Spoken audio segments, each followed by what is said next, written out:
বাংলাদেশ সহ সৌদি আরব সহ বিশ্বের বিভিন্ন রাষ্ট্রের অবস্থা ভালো নয়।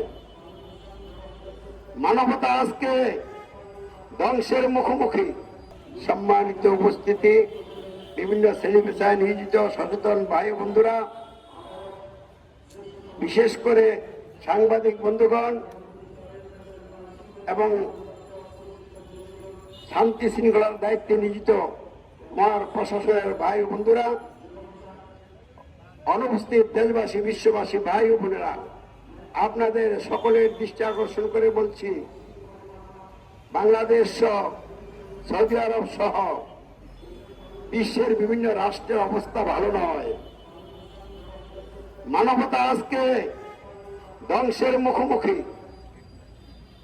মানুষ মানুষকে হত্যা করছে, মানুষ মানুষের রক্ত নিয়ে হোলি খেলছে।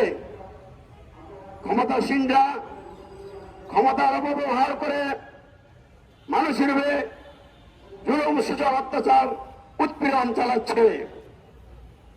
এই অবস্থা আর কতদিন চলবে? এই অবস্থার অবসান হওয়ার সময় এসে গেছে।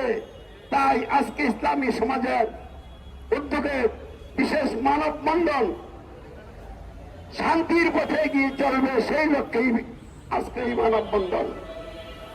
শুধু ইসলামী সমাজ একা চলবে কেন?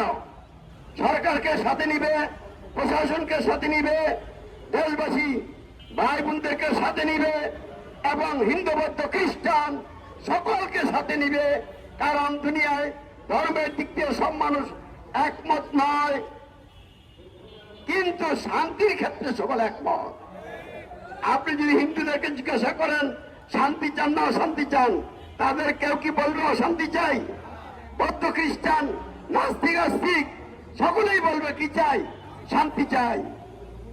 যেহেতু সকলে শান্তি চায়, শান্তির পথ খুঁজে বের করতে হবে, শান্তির পথে আমাদেরকে চলতে হবে, শান্তির পথে সমাজ এবং রাষ্ট্রকে নিয়ে আসতে হবে। এই ভূমিকা দিয়ে আমি বলছি, আজকের আমাদের আলোচনার বিষয় কি? সমাজ এবং রাষ্ট্রের মৌলিক সমস্যা সমূহ এবং তার সমাধানের উপায়।